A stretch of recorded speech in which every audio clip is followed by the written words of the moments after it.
Hi, have you heard about the CUI incident that happened in June 2013 in Louisiana? Did you know that CUI caused a major propylene leak leading to a massive explosion? If you are interested in learning about this specific incident, there is a link in the text and it takes you to our blog and it provides you all the details about this specific incident with all the references. The explosion caused by a CUI failure of a heat exchanger and its associated piping from a distillation tower which had been identified for 6 months.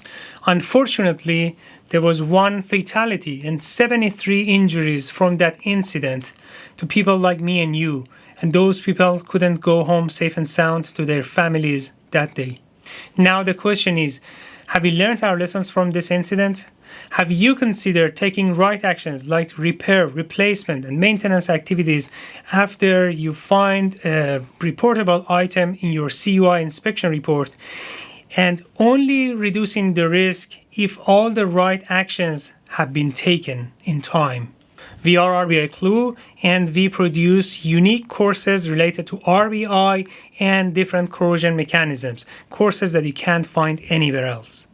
We have just released a comprehensive course called RBI in Corrosion Under Insulation, and I strongly recommend you to take this course if you are interested in learning more about RBI and corrosion mechanisms like corrosion under insulation.